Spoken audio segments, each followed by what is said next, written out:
Família da Natação Criativa, quero agradecer muito a sua presença, que acompanha a gente pelo YouTube, pelo Spotify, aos mais de 360 mil seguidores lá no Instagram. E já deixar a minha gratidão para você que votou na gente. Fomos eleito o melhor podcast 2025 na seção de esportes. E hoje vamos falar de um tema muito importante. Vamos falar sobre águas abertas. Para você que é praticante de águas abertas, eu tenho números expressivos aqui, são 7.000 atletas federados até meados de 2022. O Circuito Aqua aqui em São Paulo reúne aproximadamente 10.000 nadadores, mas muita gente está preparado tecnicamente, com bom treino, só que na parte mental ainda um pouco a desejar. Então, às vezes vai pegar aquele mar agitado, a correnteza, profundidade, temperatura, distância da costa, e aí bate aquela insegurança, aquele medo, e aqui o seu cérebro tenta te proteger para algo que vai dar errado. Só que na conversa de hoje, a gente vai mostrar como transformar essa ansiedade e esse medo em autorregulação, clareza mental e autoconfiança para você que é nadador de águas abertas, com um método inovador que traz estratégia e responsabilidade. E a autora desse método está aqui comigo, Nichelle Pires. Muito obrigado pela presença. Eu que agradeço, Renato, é uma honra estar participando desse podcast. E sou terapeuta, eu atuo com resolução de traumas e dores emocionais e desenvolvi o protocolo Nadar, que é um processo terapêutico focado em nadadores e atletas que travam no nado em águas abertas, que sentem ansiedade, medo, fobia, pânico, bloqueio em provas e também que sentem que pensamentos intrusivos durante o nado estão atrapalhando a performance dele. E esse protocolo também é aplicável para quem tem medo de nadar. Existem milhares de provas pelo Brasil e está crescendo o número de praticantes, de pessoas que desejam. Tem prova até que tem lista de espera. Então, você que está à procura de nadar em águas abertas, fazer aquela adaptação da piscina para o mar, você precisa ouvir essa entrevista. Mas antes de a gente começar, vamos agradecer os nossos parceiros, a Flote, materiais de natação, diversos materiais para águas abertas, para você que faz treinamento, palmar, tem a nadadeira de silicone que eu adoro, que é aquela que não machuca o pé. Tem diversas cores para você que é professor, não tem que ficar olhando o número na hora que está dando aula. Tem 10, 15 alunos, você não consegue achar a nadadeira. Cada nadadeira com a sua cor, super flexível, confortável, não vai machucar o seu pé. Mais de 400 materiais no catálogo da Flote. Corre lá no site, tenho certeza que você vai achar o material que estava precisando. Plataforma Educar, com mais de 200 cursos, mais de 100 professores envolvidos, e tem curso de águas abertas com o professor Alberto Clar, 5 medalhas olímpicas te ensinando como você nadar em águas abertas. Corre lá, plataformaeducar.net, tem o curso que você está precisando. O aplicativo da SwimTrack, para você que tem assessoria, tem uma equipe, você tem todos os dados na palma da sua mão, faça avaliação pedagógica, aeróbica, anaeróbica, envie vídeo, faça chamada e coloque o logo e o seu nome. O aluno vai achar que o aplicativo é seu. Faça todo o monitoramento. Se você tem uma metodologia, você coloca as avaliações que você tem dentro desse aplicativo. Sobrasa, para você que faz águas abertas, procure o protocolo, o checklist do que você precisa quando você vai procurar uma prova. O que essa prova tem que ter? Quantos caiaques, quantas pessoas de apoio, qual que é a temperatura da piscina, precisa de boia, não precisa de boia, entra no site da Sobrasa, sobrasa.org, e procura o protocolo do que você está precisando para fazer águas abertas. E a Raizo, nova metodologia no mercado, trabalhando gamificação dentro da bordas da piscina. Michele, você já começou a falar como você chegou mais ou menos nesse cenário de águas abertas, se você quiser complementar, ou contar um pouco desse protocolo que você criou, esse protocolo Nadar, e para que ele foi desenhado. Conta um pouquinho para o nosso público.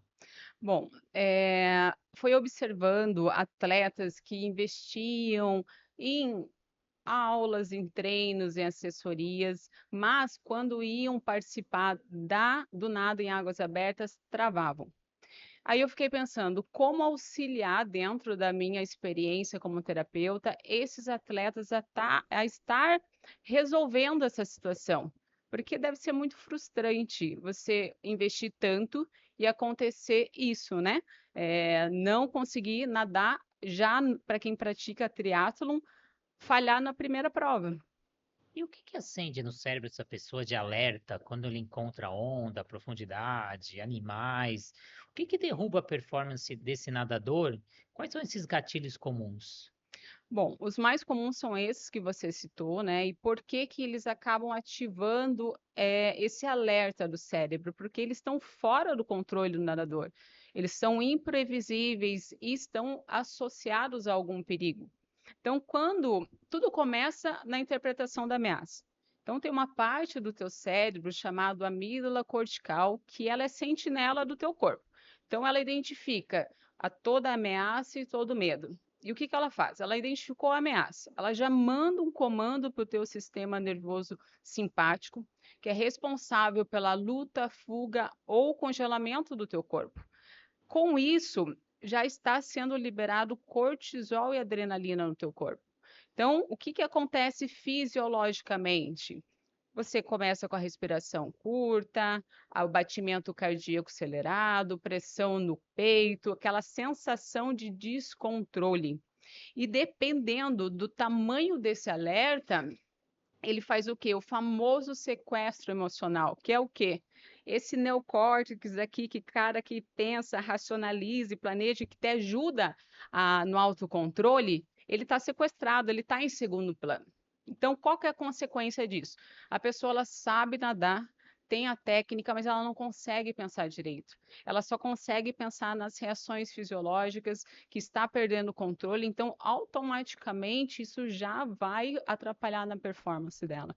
Então, por isso que esses sinais acabam atrapalhando durante a natação em águas abertas. Essa insegurança, como a gente estava comentando, às vezes vem desse ambiente novo que ele frequentou pouco, ou às vezes nem frequentou, já saiu da piscina, foi direto para aquela prova, ou aquela onda que ele não esperava, ou ele entrou no mar de um jeito, o mar já está de outro, a profundidade que ele esperava que era uma coisa, ele não enxerga o fundo do mar, quando ele vai ver é mais fundo do que ele imagina, pegou aquela temperatura mais fria, animais, algo que foge do controle dele, mas existem perigos que são reais que a pessoa consegue, mas são muitos perigos que às vezes vêm da imaginação dessa pessoa que não está acontecendo. O que que muda a tomada de decisão dessa pessoa e como trabalhar esses diferentes alertas na cabeça da pessoa? Ótimo. Vamos esclarecer então o perigo real do perigo percebido. Bom, perigo real são situações que são baseadas em fatos e evidências, certo? Então, eles vão te causar algum dano, independente da tua percepção ou não. Vamos dar um exemplo. Você pisa numa poça d'água, tem um fio desencapado ali, você vai levar um choque. E o perigo percebido depende da interpretação dessa pessoa diante do fato. Então, é um filtro que está passando por experiências vividas, por estado emocional ou alguma informação recebida, tá? Então, diante de uma decisão, o perigo real, o medo real precisa realmente influenciar na tomada de decisão no nado de águas abertas. Você chega para nadar e o mar está agitado, você não vai entrar. Se você não tem uma técnica necessária, e às vezes, por mais que você tenha a técnica necessária, é um perigo real, né? E o perigo percebido, vamos dar um exemplo. A pessoa ela tem medo de voar de avião. Perigo percebido alto. Por quê? O avião é um dos meios mais seguros hoje para você utilizar. Então, perigo real baixo. Trazendo agora um exemplo para águas abertas. O atleta fez a inscrição lá para o triatlon, chegou, não conseguiu entrar na água, travou. O que que acontece naquele momento? O perigo, o medo percebido dele está bem elevado. Por quê? Numa prova, você tem toda a estrutura, todo o apoio, já foi feita a avaliação se aquele mar está disponível ou não para nada, se ele é propício para aquela prova. Então, medo real baixo. Então, sim, o medo real deve influenciar na sua decisão. Agora, o medo percebido não. Você comentou do atleta de triatlon. O que a gente anda observando é que às vezes fala, ele é triatleta, é aquela pessoa que está preparada para tudo, tem um bom preparo, mas geralmente a gente vê que a natação é onde é o ponto fraco da maioria dos triatletas. Por que isso acontece? Bom, depende também dos cenários que nós falamos, né? Hum. São cenários que não dependem dele, que ele vai sim que depender do seu controle emocional quando alguma adversidade surgir. E faz com que a natação traga esse desconforto maior. Vamos lá. Se você está nadando, se você está no ciclismo, você cansou, você coloca o pé no chão, você para, né? Você está correndo, você cansou, você para. E na natação, você cansou, vai fazer o quê? Colocar o pé no chão? Não tem como. Aí que necessita que o controle emocional esteja bem regulado. O que a gente observa também por experiência é que o triatleta, geralmente, ele tem que treinar tudo, então ele deixa o tempo menor para natação, e a natação que precisa de mais repetições, onde precisa de mais, exige mais técnicas, mais detalhes, e aí ele vai deixa mais para bike, mais para corrida, e aquela técnica que ele precisava para natação vai ficando para trás, e aí ele vê que ele não tem evolução. Ou é aquela pessoa que gostava de correr, aí depois ele introduz uma bike, e por último ele introduz a natação, e a natação exige essa técnica maior. Então, são detalhes, posição do corpo diferente, controle de respiração diferente, e aí ele sente essa dificuldade, que aonde ele entra para o mar, aí gera essa insegurança, porque ele vê que ele não estava preparado para aquele ambiente. Ele sai cansado, sai com frequência cardíaca mais alta, e na hora que ele vai correr, ele sente essa dificuldade. Mas eu tive o privilégio, Michele, de receber o seu método em mãos, conseguir analisar, estudar, e são 4 blocos. Eu queria que você falasse um pouquinho da lógica desses blocos e por que essa ordem importa. Ótimo. Então, o primeiro bloco é para resolver todas as situações que estão fazendo com que o medo fique elevado, as experiências ruins vividas ligadas à água. Porque enquanto o perigo percebido é maior do que o perigo real, qualquer treino mental não vai funcionar. No segundo bloco é o treino mental, né? Depois que nós organizamos as respostas emocionais, elas estão ok, a gente simula situações onde o cérebro vai absorver o que foi treinado como aprendido. No terceiro bloco, nós fazemos o quê? Trabalhamos a autoconfiança, o desenvolvimento dela. Por quê? Tem muitas pessoas que têm a técnica, mas se percebem, não acreditam no seu potencial. O que isso, quais consequências disso? Atrapalhar no teu potencial, o nível de resistência acaba aumentando. Então, nesse terceiro bloco, nós trabalhamos que a percepção interna esteja alinhada com a capacidade dele. O quarto bloco é a exposição ao desafio real com o meu acompanhamento. Deixando bem claro que o meu acompanhamento ele é opcional, porque o protocolo nadar ele já prepara emocionalmente o nadador, o atleta para o desafio real. Então, se eu estiver presente, não é para intervir, é apenas para observar, porque as ferramentas já estão com ele. Então, vamos passar bloco por bloco, vamos dar uma aprofundada em cada um. Sei que gerou curiosidade para você que está aí do outro lado. Nesse primeiro bloco, a gente faz como se fosse uma linha do tempo emocional. Então, você faz um mapeamento desse vínculo com a água. Mas como você consegue fazer isso sem transformar aquela sensação de reviver o sofrimento? Porque você vai fazer ele voltar àquele passado, algo que ele já sentiu, ou alguma situação que ele passou. Como não reviver esse sofrimento? Ok. Realmente, eu faço esse mapeamento com a pessoa para entender em qual momento a água deixou de ser neutra e passou a ser uma ameaça.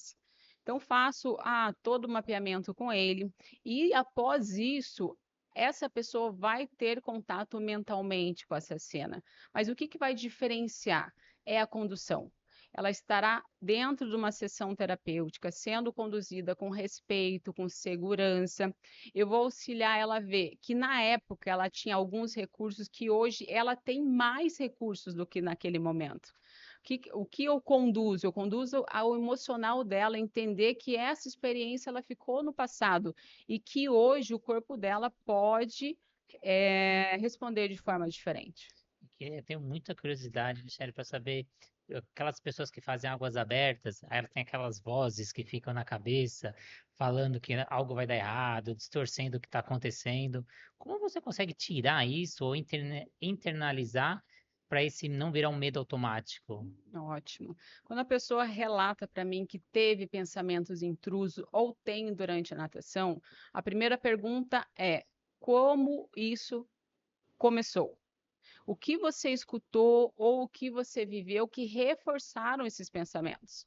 Porque muitas vezes eles se origini se muitas vezes eles se Originaram. originaram, muitas vezes se originaram de experiências vividas ou algo muito próximo. Um exemplo, um quase afogamento, uma notícia impactante ou algo aconteceu com alguém muito próximo. Então, essas vozes externas também, falando delas, você escuta ao longo da vida. O mar é perigoso, não vai no fundo que vai se afogar, no mar tem tubarão. Então, em algum momento, essas vozes deixam de ser externas e passam a ser verdades externas. Então, no protocolo Nadar, a gente não trabalha os pensamentos, a gente busca a causa deles para fazer a ressignificação, que pensamentos são consequências, não são causas. E no bloco 2, você começa a criar novas conexões neurais para essas adversidades. Como você traduz esse preparo cognitivo emocional para o mar? Bom, quando eu falo de treino para criar novas conexões, eu estou falando de treino emocional antecipado. Por quê? A sua mente, ela tem respostas muito semelhantes do que você vive e do que você imagina. Então, quando a gente treina o teu cérebro, ele realmente vai trazer aquilo como aprendido, certo?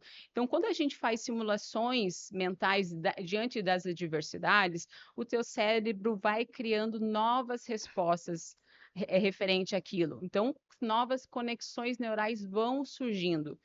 Então, diante de uma adversidade, digamos, a pessoa chegou para nadar no mar, tem essa questão de medo de nadar em águas abertas. Nós fizemos a ressignificação, trabalhamos o treino mental referente a diversidades. Quando ela entra, ao invés do corpo trazer aquela sensação de alerta por corpo, né, que foi o que eu falei aqui, a respiração, o aperto no peito, ele acessa o que foi aprendido. E nesse seu método, eu acho que eu consegui acompanhar muito de perto. Eu trabalhei 10 anos nos maiores clubes da América Latina, tive contato com atletas olímpicos, até medalhistas olímpicos, e sempre percebi que eles fazem muito aquele treino visualização. É como se eles estivessem fazendo a prova, mas eles não estão. Então, eles passando por todos os processos, imaginando como seria a entrada na água, a entrada da braçada, como que terminaria. Como você consegue orientar essa pessoa a treinar essa visualização, trabalhando a respiração, o ritmo, o foco? Como que é feita essa simulação? Olha, as simulações que são trazidas dentro do protocolo vai depender principalmente das demandas que fizeram ele procurar o protocolo. Vamos trazer um exemplo. A pessoa que trava e nada em águas abertas. Antes de trazer essa visualização, a gente vai falar, tá, qual que é o ideal, como que é o nado ideal em águas abertas? Qual é o diálogo ou frases que você pode utilizar diante de uma situação adversa?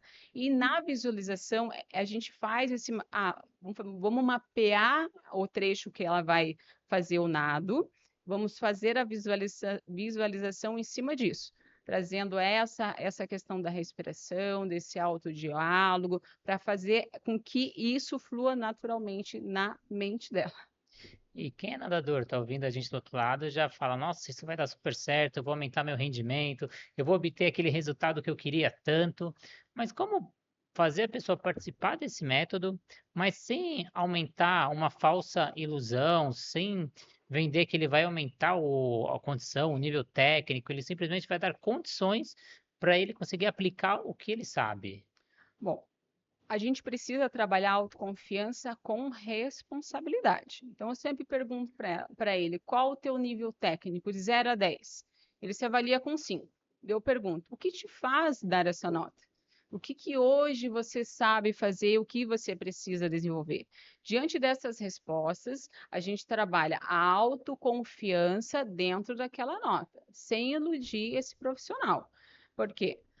Há uma responsabilidade. Claro que dentro desse trabalho, trabalhar a autoconfiança e fazer com que ele acredite que pode ir mais além, mas desde que ele treine, ele se dedique, isso é dependente das ações dele. Mas a autoconfiança é trabalhado por quê? Muitas pessoas têm uma técnica excelente e não acreditam no seu potencial. Consequentemente, a performance já está sendo prejudicada. Para finalizar o bloco 3 desse método, como você percebe os sinais, essa pessoa demonstra que teve aquela virada, que ele sai de vítima desse medo, e ele começa a virar protagonista mais confiante? Bom, primeiro é a mudança interna. Então, ele deixa de ter aquele acionamento automático diante das experiências que ele teve. Então, é a primeira mudança interna. Segundo, é quando ele sai da posição. E se der errado? E passa para a posição. Se der errado, eu sei o que fazer. E o terceiro sinal é quando ele se expõe o que antes trazia algum bloqueio, alguma consequência para ele, ele se sente preparado e seguro. Hoje o Brasil é o país mais ansioso do mundo, a gente tem várias consequências disso, e quando a gente fala do mar ainda, a ansiedade aumenta bastante. Qual estratégia você consegue utilizar para reconhecer esses sintomas de ansiedade, às vezes até de pânico, para não confundir com algo catastrófico? Bom, no início da sessão do protocolo, eu faço uma psicoeducação, que é o quê? É realmente conversar com a pessoa, informando quais são os sintomas de uma crise de ansiedade de pânico, para que ela entenda o que acontece com o corpo dela. A partir do momento que ela sabe o que acontece, ela sabe o que fazer. Então, a estratégia que eu utilizo é ensinar a respiração diafragmática. É aquela que, quando você respira, você não utiliza só o tórax, né? Você coloca a mão aqui, uma mão na barriga, você inspira o ar, os dois se preenchem. Praticar a respiração diafragmática, porque ela é um freio fisiológico, ela até ajuda na autorregulação. Então, diante de um cenário onde ela está tendo todos os sintomas, para ela não achar que está tendo algo catastrófico, um ataque cardíaco, ela já vai reconhecer os sinais para saber como agir diante deles. Eu tenho até uma entrevista nesse podcast que a gente falou com uma especialista em respiração, e ela comentou que quando a gente faz a respiração voluntária, a gente elimina até 80 toxinas dentro do nosso corpo. Então, a importância desse controle mental, dessa respiração, controle da respiração, porque às vezes você acha que está respirando da forma correta, mas na verdade não está. Você faz tanto de forma automática, mas a importância de você ter essa conscientização. Aí no bloco 4, eu acho que é o que todo mundo quer, que é o desafio real, é aquele presencial, é quando você vai vivenciar a experiência na prática. Mas como fazer essa nova experiência ser algo construtivo, corretivo e não virar um novo trauma? O principal, ela está preparada emocionalmente. Então, o protocolo, primeiro, ele já ressignificou as experiências vividas, não existe mais aquela carga emocional negativa. Você já treinou a tua mente para as adversidades, já fez o trabalho com a tua autoconfiança. Então, tendo esse preparo emocional, quando você se expõe ao desafio, o risco de se tornar um novo trauma é praticamente zero, porque é o emocional que comanda a tua experiência. E se ele está tratado, esse novo trauma ele não ocorre. E quais são os resultados que você considera não negociáveis ao final desse processo? Então, como ele tem essa autopercepção, essa experiência prazerosa, e ele saber que ele vivenciou isso e aquele trauma ficou para trás? Bom, para mim, sim, é quando ele, se ele tinha medo de entrar nas águas, ele conseguiu e de forma mais tranquila. Por quê? Não é só importante o fato dele entrar, tá? Ele entrou em águas abertas, mas como que foi essa experiência? A hora que ele entrou, ele sentiu o corpo entrar em alerta? Se ele sentiu, ele conseguiu se autorregular, conseguiu usar o autodiálogo? Se não teve nada, excelente, esse emocional está super regulado. Então, sim, a exposição é importante, mas como ela acontece também é super importante. Para quem está aí do outro lado, vai começar águas abertas, só vai ter uma prova semana que vem. Que dicas você daria, ou três ações práticas, pode ser mentais, comportamentais, você recomenda para ele já iniciar hoje, depois que ele ouvir esse podcast, para entrar no mar com mais confiança e controle? Voltamos na respiração diafragmática. Quanto mais você pratica ela, mais ela vai responder quando você precisar. Então, não espera o medo chegar para você começar a tua autorregulação. Segundo, vai nadar em algum local? Faz a visualização. Faz a visualização do que você vai fazer diante das adversidades. E o terceiro é trabalhar o autodiálogo. dentro de uma diversidade, quais frases você pode utilizar para você mesmo para ajudar nessa regulação, para que esse emocional não tome conta dessa experiência na água? Porque quando o emocional está preparado, ele não comanda as suas experiências nas águas. Eu acho que é a famosa antecipação dos problemas. Então, você fazer um checklist, o que que pode dar de errado? E quando isso acontecer errado, quais são as 2, 3 ações que eu vou fazer em cima do que pode dar errado? E você também não começar vivendo da preocupação, porque a palavra já disse, você fica pré-ocupado com algo que ainda nem ocorreu. Então, já chega, quando você chegar na prova, você fala, não, já estou preparado para todas as diversidades. E saiba que sempre vai acontecer uma que você não estava esperando, mas pelo menos você já está mais equilibrado, está mais ajustado para aquelas situações. Não sei se você tem um número de clientes que você já atendeu até hoje, Michele, quantas pessoas você conseguiu transformar, mas se você pudesse contar alguma história que te marcou, alguma transformação que você fez na vida de alguém. Sim, teve um cliente que nadava super bem, mas travou. Eu moro em Curitiba e tem uma represa chamada Passaúna.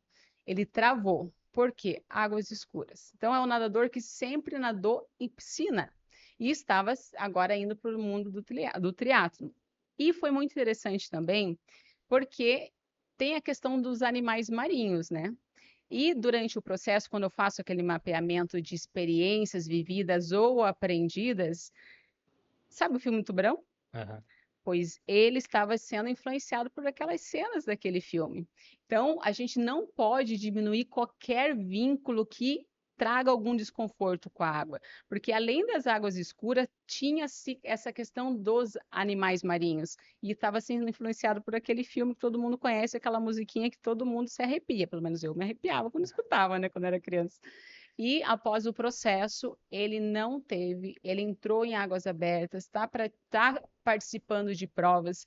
Eu acompanhei, a última prova foi em Penha, ele estava participando, ele me viu, ele veio falar: Nossa, Michele, eu, claro, preciso desenvolver minha técnica, mas não sou influenciado mais pelo meu emocional. Então, é muito gratificante. E também um caso interessante de um atleta que 10 anos praticando triatlo e o que estava atrapalhando ele eram os pensamentos intrusos. Por que começava, por que não começava, ele não sabia por quê. Fizemos esse mapeamento das experiências que ele teve e tinha uma situação que foi bem curiosa.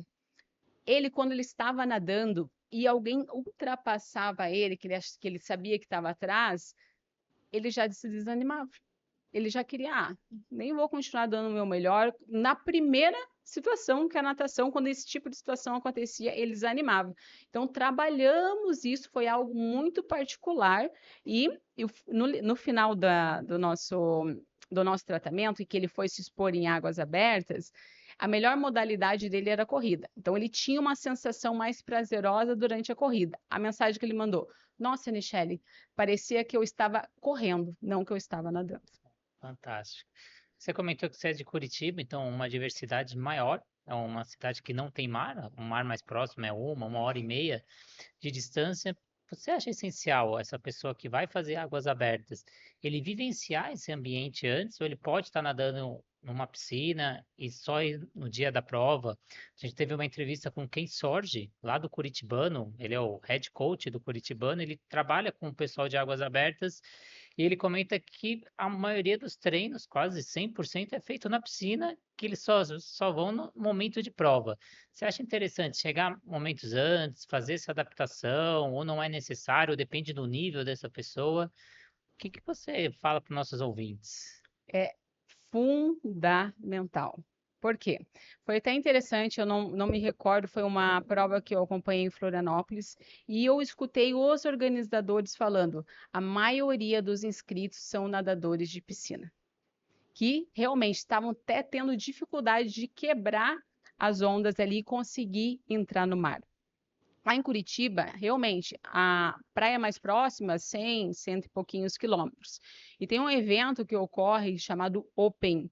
É uma comunidade que se organiza, faz eventos ali no Passaúna, então há uma estrutura para receber esses nadadores, para que eles vivenciem essa experiência em águas abertas. E ela é fundamental, porque uma coisa é você nadar na piscina, água clarinha, você tem como se orientar, existe a borda. Outra coisa é você nadar em águas abertas, que esses itens ele não existe. A água pode até ser clara, mas existe a questão das águas escuras, existe os animais marinhos, então você precisa entender como o teu corpo reage em águas abertas, que é muito diferente de nadar em piscina.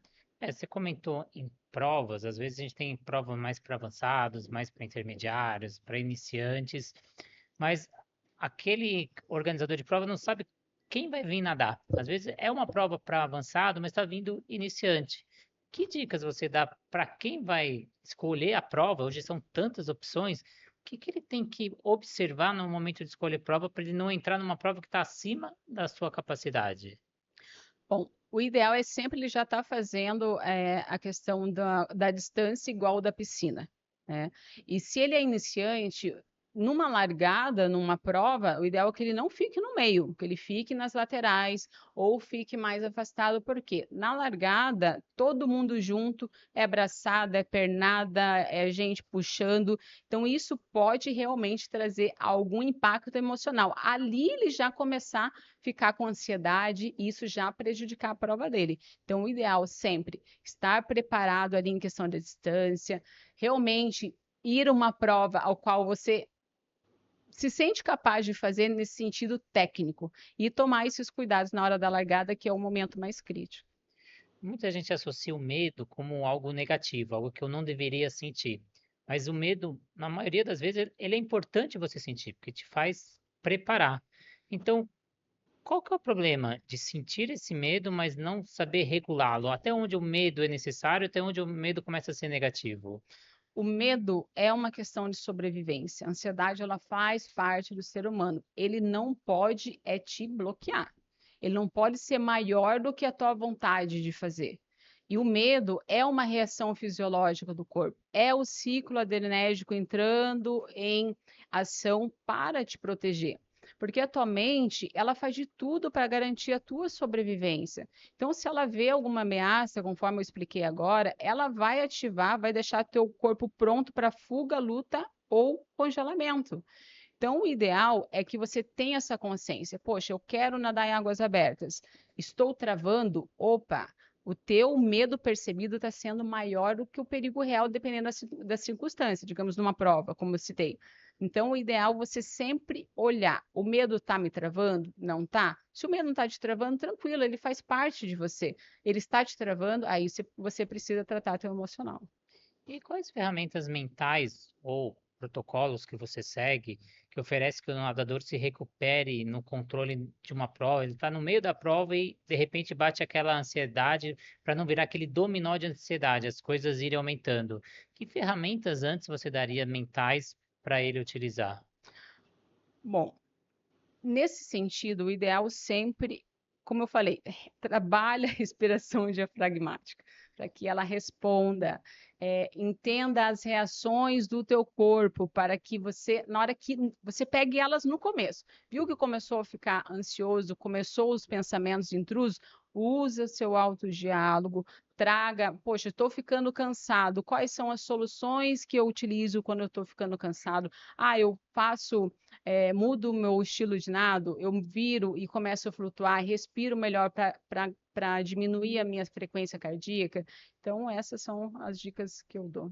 E esse protocolo, ele utilizado somente para águas abertas ou eu posso utilizar também para piscina, aquela pessoa que tem insegurança, medo, no aprendizado da natação? Pode ser usado para quem tem esse medo, porque como a gente faz a ressignificação, reprocessamento dessas experiências negativas, que é onde está pautado o medo dela, que faz com que ela não nade em piscina, sim, ela é aplicável para esse público também.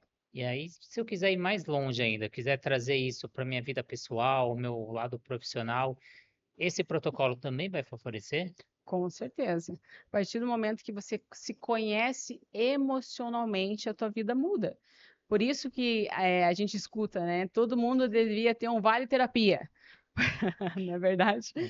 Por quê? Porque o autoconhecimento, você tratar as tuas dores, faz com que a tua vida fica mais fluida, você não seja impedida de avançar por dores e coisas que aconteceram no teu passado. Então, o protocolo, ele trabalha isso, né? Ele trabalha as suas experiências que estão te bloqueando, que estão fazendo esse medo ser desproporcional. Então, sim, é um aprendizado para a vida também. E para quem quer conhecer esse protocolo, conhecer seus projetos, outros projetos, onde eles te acham? Qual projeto você tem? Ok, eu trabalho, o meu principal trabalho, da onde surgiu também o protocolo, eu trabalho com essa resolução de traumas e dores emocionais. Então, para quem tem interesse, pode me achar nas redes sociais, @Nichele Pires Terapeuta. Lá tem o meu link com o meu WhatsApp, eu fico disponível para estar respondendo perguntas, dúvidas. Ah, Nichele, eu quero tratar com o protocolo Nadar, mas também quero fazer um processo terapêutico junto. Excelente. Além de resolver um problema, você resolve os demais que você nem sabia que tinha. E para quem é de fora de Curitiba, eu quero fazer o protocolo, eu consigo fazer ele de forma à distância, eu preciso de um profissional local que vai auxiliar nesse processo, então, ou ele só pode fazer quem está em Curitiba? Não, o protocolo Nadar pode ser feito de forma online. Até no quarto bloco, que é a exposição real, e eu coloco o meu acompanhamento como profissional justamente por causa disso. Esse preparo emocional, ele ocorre e pode ter certeza, não vai te influenciar esse medo, esse bloqueio, enfim, o que te travava. Quando você faz essa exposição a águas abertas, o ideal realmente é que você esteja acompanhado de alguém, não vá sozinho. Ou se você quiser ir sozinho, vai fazendo o teu corpo sentir as novas experiências. E o que eu quero dizer com isso? Entra devagar, vai sentindo o teu corpo, vai um pouquinho mais fundo. Primeiro água ali nos joelhos, depois na cintura. Ah, eu vou começar a nadar onde dá pé. E assim você vai permitindo o teu corpo ter essa nova experiência. Porque pense, antes você nem entrava na água. E do nada, apesar de você estar se sentindo preparado emocionalmente, você vai lá e se joga no mar. E pode ter uma consequência. É um ambiente totalmente novo. É uma experiência totalmente nova para o teu corpo. Então, garantir a gradatividade com segurança nessa nova exposição é fundamental.